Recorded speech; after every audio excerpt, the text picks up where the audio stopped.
Itutuloy ko pa ba ang kasal? Kung in love pa rin ako sa ex-boyfriend ko? Hindi ko alam kung itutuloy ko pa ang kasal ko. Pakiramdam ko kasi, kahit anong pilit kong mag-move on, lagi kong naiisip si Mark, ang ex-boyfriend ko. Ako nga pala si Carla, 28 years old, isang marketing specialist. Engaged ako ngayon kay Eric, 45 years old, isang successful businessman. Okay naman si Eric, maalaga at kaya niyang ibigay ang lahat ng gusto ko. Pero bakit ganito? Hindi ako masaya. Namimiss ko pa rin si Mark kahit halos 2 taon na kaming hiwalay. Matagal naging kami ni Mark, 7 years.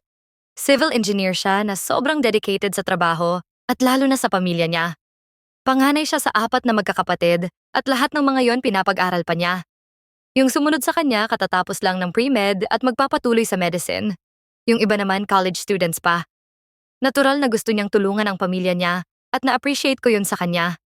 Pero habang tumatagal ang relasyon namin, parang wala nang natitirang oras para sa aming dalawa. Yung mga plano naming mag-settle down, magkaroon ng bahay, at magpakasal, laging nade-delay dahil kailangan niyang unahin ang tuition ng mga kapatid niya, ang ibang gastusin sa bahay, at ang pamilya niya. Naiintindihan ko naman yon, pero dumating sa point na pakiramdam ko, kailangan ko nang magdesisyon para sa sarili ko. Isa sa mga pagkakataon na nagparamdam sa akin ng lungkot ay nung binisita namin ang site ng isang bahay na gusto ko. It was perfect. Maliit lang pero cozy. Tamang-tama para sa aming dalawa. Pero nung pinag-uusapan namin kung kaya na ba naming bilhin, sinabi ni Mark na, siguro mga 10 years pa, okay na tayo. Kailangan ko lang talagang tulungan si Danica matapos yung pag-aaral niya. Nagulat ako. 10 taon? Ang tagal pa nun. At di ko rin naman siya masisisi. Pero ang sakit din para sa akin. Doon ko na-realize na hindi ko kayang maghintay ng ganun katagal. Naisip ko rin na hindi ako bumabata.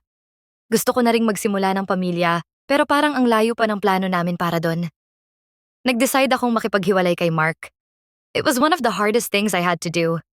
Nung una inisip kong, baka magsisisi ako, pero kinailangan ko yon para sa sarili ko.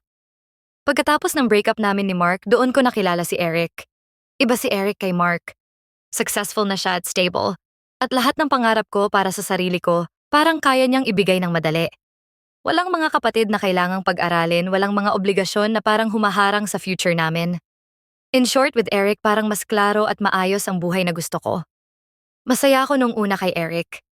Nagdi-dinner kami sa mga mamahaling restaurants, nagta-travel sa iba't ibang lugar, hindi nag-aalala sa expenses niya dahil baka bitin para sa pinag-aaral ng mga kapatid niya. Ang sarap din pala ng ganong pakiramdam.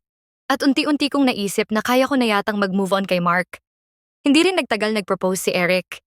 Sabi ko sa sarili ko, ito na siguro ang tamang panahon para maging masaya at settled. Pero eto ako ngayon. Ilang buwan bago ang kasal, hindi ko maiwasang magtanong. Mali ba ako na iniwan si Mark para kay Eric? Lahat ng pinangarap kong kasama si Mark naiisip ko pa rin. Lalo na kapag gumagawa ako ng wedding preparations.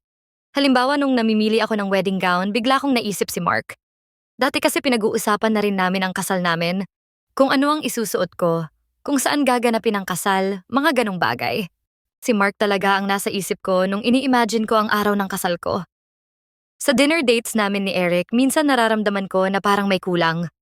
Oo, at sobrang generous siya, pero bakit parang hindi ako fully content? Kahit na lagi kaming nasa magagandang lugar at binibigyan niya ako ng mga bagay na hindi ko naman kayang bilhin para sa sarili ko. Pakiramdam ko parang may distansya pa rin sa pagitan namin. One time, pagkatapos ng dinner namin sa isang high-end restaurant, nag-usap kami tungkol sa wedding preparations. Tinanong ko siya, excited ka na ba sa kasal natin? Ngumiti siya, pero parang walang spark sa mga mata niya. Sinabi niya, oo, pero sana matapos na.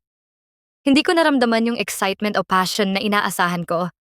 Gusto ko sana marinig yung mga sweet na words tulad ng, can't wait to marry you.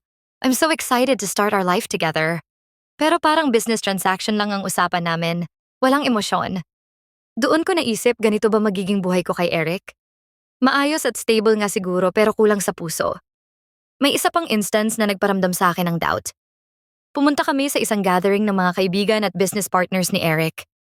Sanay na akong makita siyang professional at composed pero nung gabing yon, parang lalo kong napansin kung gaano siya ka-detached.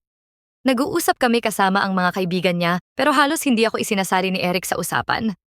Pinakilala niya ako bilang fiancé niya, pero pagkatapos nun parang nawala na ako sa eksena. Laging tungkol sa negosyo o sa mga future projects ang mga pinag-uusapan nila, at kahit nandun ako, parang hindi ako parte ng mundo ni Eric. Iba ang pakiramdam nun. Naalala ko si Mark, kahit gaano siya ka-busy o gaano kahirap ang pinag-uusapan namin, laging naroon ang effort niyang isali ako. Ramdam ko na partner kami sa lahat ng bagay. Pero kay Eric, minsan pakiramdam ko, pang-display lang ako para lang masabing buo na ang buhay niya dahil may asawa na siya, may kasama na sa buhay. Kahit gaano ka-generous si Eric, kahit gaano siya kaayos bilang partner, pakiramdam ko hindi kami lubos na nagkakaintindihan. Wala yung simpleng closeness na nahanap ko kay Mark dati. Naalala ko yung mga araw na kami ni Mark ang nagpaplano ng future namin.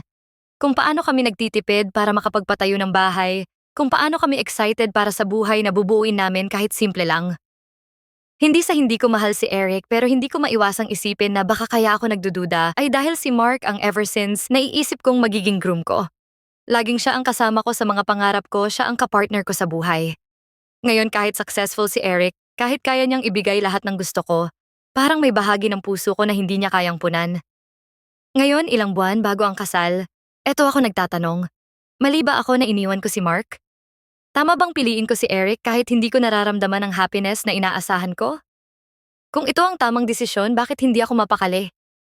Itutuloy ko pa ba ang kasal? Nalilito talaga ako.